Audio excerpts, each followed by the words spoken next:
안녕하세요. 저는 응급실 사람들의 응급의학과 전문의 기동훈입니다. 자, 오늘은 산부인과를 이제 메인 주제로 하는 뷰티 유튜버시죠. 우리 동네 산부인과의 홍은희 선생님을 모시고 한번 산부인과에 대해서 좀 소개하는 시간을 가져보려고 합니다. 선생님 안녕하세요. 안녕하세요. 네, 선생님 소개 한번 해주시죠. 네, 저는 산부인과 전문이고요. 우리 동네 산부인과라는 유튜브 채널을 운영하고 있는 홍태리라고 합니다. 만나서 반갑습니다. 저는 이게 우리 동산 보면서 네. 이름을 되게 잘 지은 것 같아요. 제가 지었어요. 산부인과가 약간 좀 살짝 멀게 느껴질 수도 있는 부분인데 맞아요. 정말 이렇게 좀 친근하게 선생님이 인트로 노래도 좋지 않아요? 네. 동산 위에 제가 넣었어요. 와. 그리고 돈도 제가 다 쓰고 있고. 유튜브를 이렇게 하고 있다고 하면 사람들이 다 왜 하냐고 많이 물어보시거든요. 저희 채널 슬로건이 그거거든요. 너도 알고 나도 알고 남녀노소 맞아요. 모두 알고 같이 살아가는 사회잖아요. 그쵸? 그래서 뭐 남자들에 대해서 여자들도 잘 알면 좋고 여자들에 대해서 남자들도 잘 알면 좋으니까 다 꼭 알아야 되는 산부인과 내용에 대해서 정말 널리 알리자는 이 홍익인간 정신으로 시작했거든요. 실제로 수익이 뭐 투자한 거에 비해서 많이 나지도 않지만 수익도 사실 거의 전액 다 기부를 하고 있어서 맞아요. 선생님 한 번 다 해서 났던 거 수익 기부하셨고. 네, 다른 분야도 다른 분야인데 완화의료 쪽은 진짜 지원이 많이 돼야 되는 거라 생각해서 서울대 완화의료에다가 저희는 기부를 하고 있고요. 이번에 뭐 선생님들이 자문해주신 아주 좋은 드라마 스릴생 덕분에 수익이 많아져서 네. 많이 기부할 수 있을 것 같아요. 네, 축하드립니다. 저희도 이제 코인 타고 하면 저희도 이제 뭐 어디 은근 뭐 이런 데다 기부해야겠네. 그러니까요. 이게 되게 좋더라고요. 그래서 되게 당당할 수 있어서 좋아요. 네. 사람들이 돈 벌려고 유튜브 하는 거 아니냐 하는데 그래서 그거 아니야. 기부했어요. 그만. 그렇죠. 우리 다 기부했다. 산부인과 하면은 생명을 다루는 과라는 느낌을 좀 많이 못 받는 것 같아요. 맞아요. 네. 네. 근데 대학병원에서 보면은 내외산소 막 이러잖아요. 맞아요. 내과, 외과, 산부인과, 소아과, 뭐 바이탈을 다루는 과라고 하잖아요. 네. 이제 뭐 어떻게 좀 바이탈을 한다 뭐 이렇게 좀 얘기하실 수 있는 게 있으실까요? 그러니까 사실 산부인과라는 명칭 때문에 더 그런 것 같아요. 이번에 스릴생에서도 사실 거의 산과를 다룬 드라마잖아요. 그러니까 산부인과 하면 그냥 아기를 가진 사람들이 오는 과가 아니냐. 근데 이제 산부인과라는 거는 여성이 태어나서 이제 정말 관 속에 들어갈 때까지 요람부터 무덤까지 저희가 다 케어를 하는 정말 토탈 케어라고 하고요. 여성의학과로 이름을 바꿔야 되는 게 아닌가 하는데 사실 여성 건강에 대해서 다루는 과가 저희 과만 있는 건 아니니까 사실 산부인과라는 이름 자체를 무슨 여성의학과로 바꾸기는 조금 어려울 것 같긴 하고요. 산부인과는 일단은 상과, 정말 임신을 할 사람과 이제 임신을 한 사람들을 케어를 하고 그 다음에 부인 종양이 있어요. 저는 사실 부인 종양을 전공을 했는데 이제 산부인과에서 다루는 암들, 자궁이나 난소에 생기는 암들을 다루는 과가 있고요. 그 다음에 생식내분비라고 해서 난임, 폐경, 그 다음에 미성년 진료를 하는 파트가 있고, 그다음에 기뇨부인과 해서 이제 기뇨 생식기에 생기는 뭐 요실금이라던가 자궁 탈출이라던가 이런 걸 또 다루는 파트가 있습니다. 사실 저희 과만큼 뭐 응급이 많고 그다음에 죽고 사는 문제가 또 이렇게 드라마틱하게 생기는 과도 없거든요. 그쵸. 네. 네. 응급실에서 선생님 근무하시면서 산모들 이제 산후출혈 같은 걸로 실려오는 거 많이 보셨잖아요. 장난 아니죠. 네, 정말 수도꼭지로 틀어놓은 네. 것처럼 피 2, 3리터 흘리는 건 저희 과에서는 BP 장난이 BP 쭉쭉 내려가는 거 보면서 맞아요. 저희 과에서 정말 수혈을 많이 한 환자가 RBC 100개. 와. 네, 정말 그냥 몸에 있는 피를 몇 번 갈아치운 저희 도시락통이라 불렀거든요. 거기에 보면 산모 산후출혈 잡는 약하고 그러니까 응급실에 그걸 늘 구비할 수가 없잖아요. 네. 그러니까 저희 분반장에 그걸 놔뒀다가 산모가 온다고 연락이 오면 전공이 하나가 초음파 들고 도시락 들고 밑에 내려가서 이제 기다리는 거죠. 그래서 사실 그렇게 정말 생사가 오가는 일이 굉장히 많고 또 부인 종양도 사실 뭐 아주 흔한 암, 자궁 경부암부터 해서 이제 조금 드문 암, 난소암까지 정말 어떻게 보면 여성들이 이제 산부인과를 등한시 저도 산부인과 의사지만 산부인과 검진하는 거 그렇게 유쾌하진 않거든요. 그러니까 이게 너무 싫다고 생각을 하다 보니까 병을 키워서 많이 오세요. 그렇기도 하고 진행이 워낙 난소암 같은 경우는 빠르기 때문에 1년차 때 저희가 수술한 환자가 이제 저희가 치프가 되면 이제 터미널 말기 환자가 돼서 돌아온다 뭐 이런 얘기가 있을 정도로 사실 환자를 한번 보면 굉장히 긴 호흡으로 보는 과거든요. 어떻게 보면 응급의학과는 환자가 들어와서 급성기에 좋아져서 나가거나 뭐 이런 식이잖아요. 저희는 산모도 최소한 10달.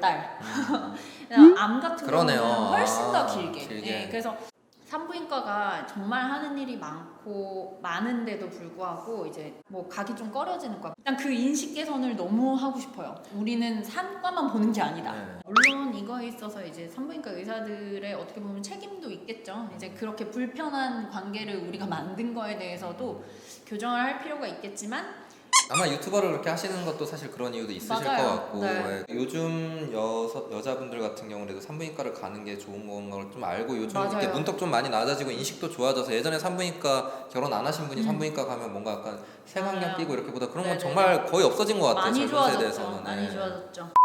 산부인과 그럼 택하시게 된 이유가 어떤 거예요? 전 사실 학생 때부터 산부인과를 좋아하긴 했거든요. 네. 뭔가 명확하게 딱딱 떨어지잖아요. 사실 네. 전 내과 계열을 너무 싫어했어요. 아. 뭔가 이렇게 선생님 죄송해요. 뭔가 이렇게 끝나는 게 없잖아요. 네. 이렇게 약을 계속 써야 되는 네. 그런 건데 산부인과 애 낳으면 끝. 이렇게 뭐 종양이 있으면 종양 떼면 끝. 네. 뭐 이런 게 너무 좋더라고요. 제가 산부인과를 선택하게 된 계기는 사실은 그 실습할 때 이제 아기 나왔는데 남편이 너무 오열을 하는 거 너무 좋으니까 그래서 완전 이렇게 아기처럼 엉엉 우는 걸 보고 네. 같이 울면서 너무 멋있는 과다라는 생각을 해서 사실 산부인과를 해야 되겠다 생각을 했고 저도 처음에 산과 실습 가서 이제 아기 처음 나오는 거 볼 때 저도 울었어요. 저도 울고 엄마한테 전화했어요. 고맙다고 해. 처음 보는 장면인데 우리 맞아요. 엄마 이렇게 고생했구나. 맞아요, 이런 생각 맞아요. 많이 느꼈죠. 인턴 돌 때도 그 산부인과 응급이 되게 많은데 그 응급 상황 속에 있는 게 너무 좋더라고요. 약간 변태 같은가? 그게 그건 너무 무슨 느낌인지 좋았어요. 알 것 같아요. 네. 그 상황 속에서 내가 그거를 우리 팀원들하고 같이 해결해 나가는 게 너무 좋고 그다음에 드라마틱하게 좋아지니까 저희 과에서 그렇게 출혈이 있어도 일단 베이스가 젊고 건강하잖아요. 그러니까 정말 귀신같이 좋아져요. 수혈만 막 따라가고 폐에 물이 차도 물 빼주면 되거든요. 그래서 사실 내과 선생님들이 저희 과가 수혈하는 거를 되게 싫어하세요. 네. 왜냐면 저희 되게 무식하게 때려 붓거든요. 네, 네.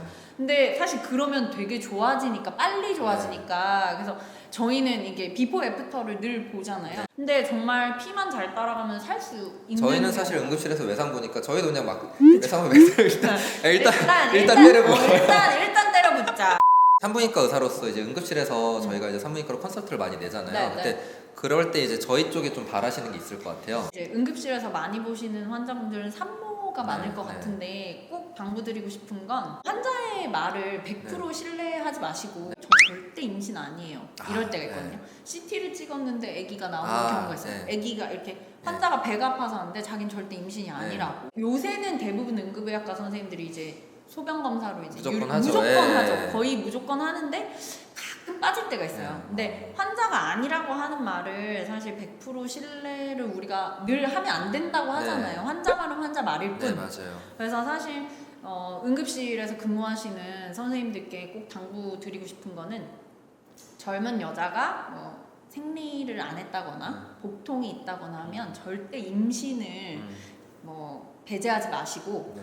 저는 정말 많이 봤거든요. 엑스레이에 아기가 아주 큰 아기가 이렇게 누워 있는 경우도 있고 그런 경우가 많은데 그러면 이제 응급실 선생님들도 엄청 당황하시면서 이거 레이버구나, 네. 분만 진통이구나 하고 저희한테 뒤늦게 컨택이 오는 때가 있어요. 전에 이제 제가 봤던 수련병원에서는 50세인가? 아. 50세 분이 50세 그건 넘으셔서 좀 그렇죠. 어렵다. 50세 넘으셔서 배가 아프다고 하는데 진통제 같은 거 놔달라 맞아요. 그러면 저희 임신 반응 검사 나오고 드려야 됩니다 이렇게 했는데 내가 50세인데 무슨 맞아. 내가 장난하냐고 아. 그 이제 HCG 안 나가고 그때 CT를 찍었는데 애가 있었던 거죠. 그리고 나서 말이 바뀐 거예요. 아니 이제 내가 뭐 그렇게 가능성이 있는 건 이제 의사 알아서 해야지. 맞아요. 그러면서 이렇게다가. 소송이 걸려서 물어줬다고 들었어요. 왜요?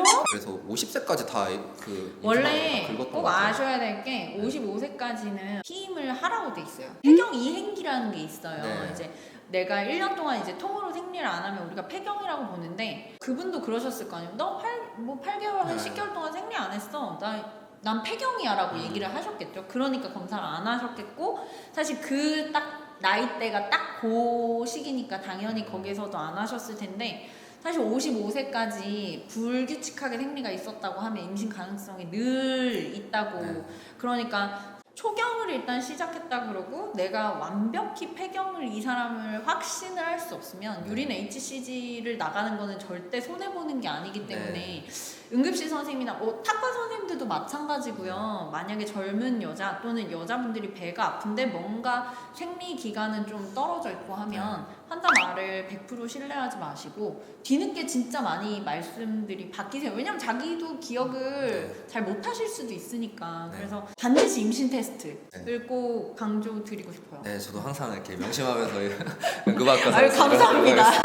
제일 보람 있었던 때는 어떤 게 있었을까요? 환자 증상이 좋아질 때가 제일 좋은데 제가 제일 사실은 아직도 되게 기억이 남는 게 제 산모 중에 이제 아가가 너무 작아가지고 워낙에 작다 보니까 이제 중환자실에 꽤 오래 있다가 나갔어요. 네네.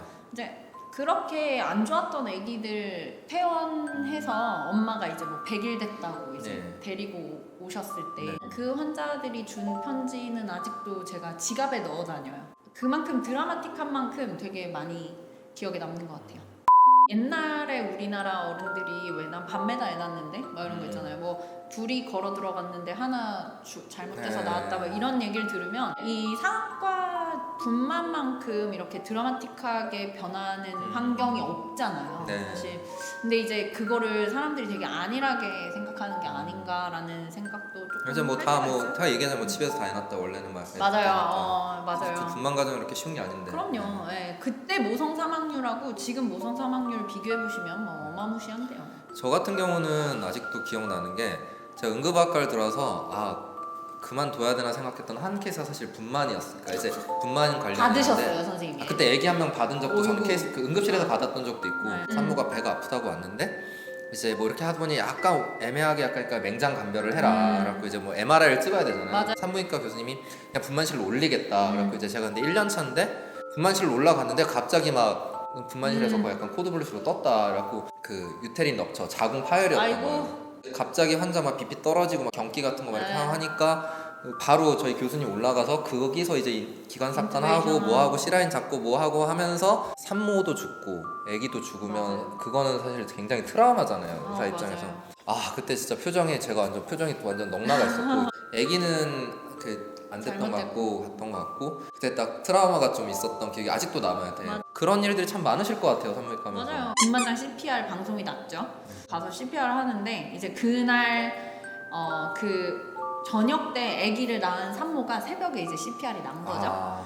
근데 이제 이게 그렇게 되면 너무 슬픈 게 아가 생일 근처에 엄마가 기일이 돼버리잖아요. 결국 뭐 그 산모도 못 살았어요. 이게 그러니까 양수색전증이라는 거는 사실 양수에 대한 알러지거든요. 네. 이게 하이퍼리액션이 막 되는 거잖아요. 이게 일반적으로 일반인들이 알고 있는 색전증이랑은 좀 달라요. 네. 혈전색전증은 혈전이 뛰어 막아버리는 네. 거지만 사실 양수색전증은 아무도 몰라요. 누가 알러지가 생길지 어떻게 알겠어요. 그렇죠. 못 살렸죠. 이제 그건 약간 이제 의사의 영역이 아니라 양수색전증은 사실 뭐 신의 영역이다 뭐 이렇게 맞아요. 얘기하잖아요. 그리고 사실 부검을 해봐야 알게 되는 경우가 많아서 이제 그렇게 되면 이제 보호자들도 굉장히 이제 감정적이 되고 뭐 난리가 나죠. 외래도 마비가 되고 하는데 그냥 그런 일이 있으면 교수님도 우시고 저희도 울고 뭐 그렇게 환자를 잃는 거는 언제든지 너무 충격적이긴 한데 이제 산모를 잃는 거는 진짜 너무 슬픈 것 같아요. 어머니의 기일과 이제 자식의 맞아요. 애기 아기의 생일이 생일하고. 약간 그 느낌이 그래서 그때 뭐 슬기로운 의사생활에도 보면 맞아요. 약간 네네네. 5월 5일 이렇게 해서 네, 쳤던 게 맞아요. 그런 게 있을 것 같아요. 맞아요. 그때는 저희도 진짜 이걸 계속 해야 되나? 산부인과를 하다가 언제든지 만날 수 있는 상황이잖아요. 그쵸. 의사한테도 되게 트라우마죠. 이게 또 환자 잃었다는 얘기하니까 그때 약간 트라우마 좀 있어. 이게 그건 너무 슬픈 것 같아요. 저희 채널 보면 의대생이나 이렇게 뭐 인턴 선생님들 많이 보는데 이런 거에서 산부인과 해볼 만하다 약간 얘기해 주실 만한 게 있을까요? 재미가 있어요. 그러니까 되게 드라마틱한 거고 산부인과는 외과 계열을 선택할 수도 있고 그 약간 내과적인 것도 있어요. 별명이 약간 다른 과에서 보면 여자 정형외과, 여자 OS. 맞아요. 네, 그렇긴 해요. 그러니까 일단 1번은 돈 중요하죠. 돈 버는 거 중요한데 이제 그걸 떠나서 일단 내가 산부인과를 하고 싶은데 뭐 되게 힘들고 이게 뭐 소송이 많고 뭐 이런 것 때문에 안 하는 건 일단 제껴야 될 것 같고요. 전 사실 산부인과가 재밌어서 선택을 했기 때문에 여러분들이 만약에 인턴이나 뭐 이런 과정을 거칠 때 산부인과가 재밌으면 하셔도 돼요. 내가 만약에 산과를 하다가 소송이 너무 무섭다 하면 산부인과는 사실 파트가 되게 많기 때문에 네. 난임을 해도 되고 그 다음에 부인 종양을 해도 되고 비뇨부인과를 해도 돼요. 특히 사회 자체가 되게 고령화가 되고 있으니까 비뇨부인과는 또 되게 이렇게 블루오션이거든요. 그러니까 내과 계열과 외과 계열을 같이 할 수 있는 과는 사실 저희 과 말고는 없는 것 같아요. 사망 선고만 하잖아요, 의사들은. 근데 저희는 출생 선고도 하거든요. 그거 되게 매력적인 과예요. 그거 되게 느낌 있다. 출생 선고도 하는 과. 맞아요. 의사들은 대부분 죽는다는 것만 선고를 그쵸, 하지. 네. 이제 태어났습니다 선고하는 과는 저희밖에 없거든요. 그래서 사실 그런 희열을 느끼실 수 있고요. 돈에 있어서도 여자 선생님들이 특히 하기는 뭐 좋은 과죠. 그리고 사람이 워낙 적으니까 저희가 그 와중에 남자 선생님이 한 명 있다. 아주 그냥 보석으로 저희가 과에서 굉장히 귀한 남자 선생님들이 선생님 어디 가서 남자라고 대접 받으신 적 없죠? 별로 없는 것 같은데. 저희 과는 남자들 대접해드리거든요. 그래서 수성일 쌤 대접 많이 받으셨군요. 대접 많이 받았죠. 제가 조만간 뵙기로 했으니까 한번 이게 실제로 한번 들어봐야겠네요. 너무 대접 딥하게 받은. 묻지 마시고 네. 시험편에 있어서도 사실 산부인과는 자리가 꽤 많은 편이라 네. 그것도 고려를 해야 되잖아요. 물론 모든 의사들이 어느 정도의 사명감 가지고 있지만 저희도 직업이다 보니까 먹고 살아야 되잖아요. 자리가 없지 않습니다. 아주 큰 장점이죠. 여자 인턴 쌤들은 사실 산부인과 한 하고 번은 싶어하는 생각할 한 번은 좀 많이 그쵸? 하는 것 같아요. 근데 남자 맞아요. 인턴 쌤들이나 뭐 이렇게 남자 의대생분들도 한번 생각해 보시면은 좋겠네요. 실습 돌 때 약간 저는 저의 길이 아니라 생각해요. 이거는 나의 길이 아니다. 맞아요. 제가 딱 두 개를 룰아웃 했는데 정신건강학과랑 산부인과는 이건 나의 길이 아니구나 저도 했지만 실습을 돌고 정신과를 제꼈어요. 정신과 선생님들도 말씀을 나눠보면 정말 대단하신 분들이 하시더라고요. 저는 사실 응급실도 괜찮았는데 다른 인턴 선생님들이나 다른 의대생분들은 또 이제 나는 응급실은 못 있겠다 맞아요. 약간 이렇게 시끄럽고 이런 데 못 있겠다 이런 분들도 있어서 어쨌든 적성을 따라서 한번 산부인과 때 이런 장점이 있으니까 그쵸. 아니 그러니까 한번 보시면 산부인과가 내 적성인 것 같은데 남들한테 들은 얘기 때문에 포기하시지 말라는 거지. 적성이 아닌데 뭐 이런 장점이 있으니까 해볼까 이거는 아닌 것 같아요. 적성 안 맞으면 절대 못해요. 응급이 많거든요. 응급실에서 참 자주 뵀었죠. 너무 정말 응급의학과 선생님들한테 가끔 이제 포스트파tum 블리딩이 그 분당 서울대 같은 경우에는 하룻밤에 3명이 올 때도 있었어요. 죄송했죠 늘.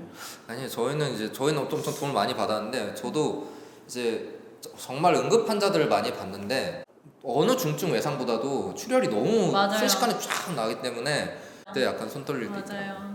되게 그랬던 게 이제 제 3남매가 있고 재혼을 하신 분이었는데 이제 막내를 이제 낳으시다가 그래서 사실 브레인 데스가 됐어요. 결국 너무 많이 흘려서.